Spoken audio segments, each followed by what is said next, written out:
રાષ્ટ્રપતિ બાદ પછી મહત્વનું પદ કયું છે? વડાપ્રધાન, મુખ્યમંત્રી, રાજ્યપાલ કે ઉપરાષ્ટ્રપતિ? સાચો જવાબ છે ઉપરાષ્ટ્રપતિ. ઉપરાષ્ટ્રપતિનું પદ કયા દેશમાંથી લેવામાં આવ્યું છે? થાઈલેન્ડ, અમેરિકા, શ્રીલંકા કે એક પણ નહીં? અમેરિકા. ધારો કે રાષ્ટ્રપતિનું નિધન થાય છે, તેના સ્થાને ઉપરાષ્ટ્રપતિ આવે છે, તો કેટલા મહિના સુધી ઉપરાષ્ટ્રપતિ રાષ્ટ્રપતિના પદ પર રહી શકે છે? તો આવશે 6 મહિના સુધી.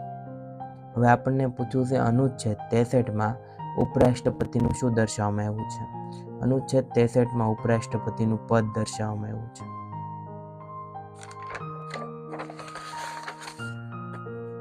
ત્યારબાદ અનુચ્છેદ 64માં શું દર્શાવવામાં આવ્યું છે? અનુચ્છેદ 64માં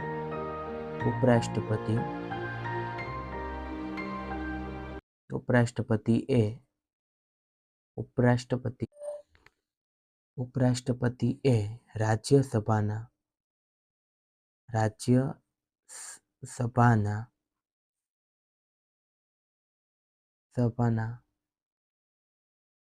સભાપતિ તરીકે કાર્ય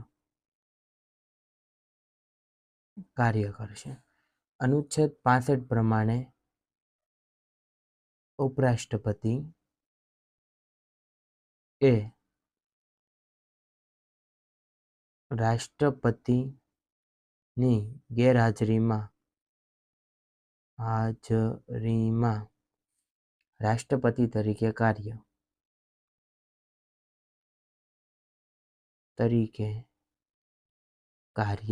કરશે. હવે જ્યારે ઉપરાષ્ટ્રપતિ છે અને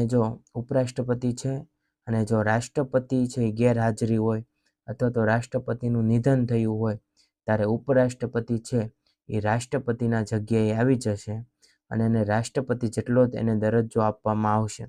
પગાર ભથ્થો પણ તેના જેટલો આપવામાં આવશે. હવે જોઈએ આપણે કાર્યકારી રાષ્ટ્રપતિની મુદ્દત કેટલા મહિનાની હોય છે? તો અહીંયા આવશે 6 મહિનાની હોય છે.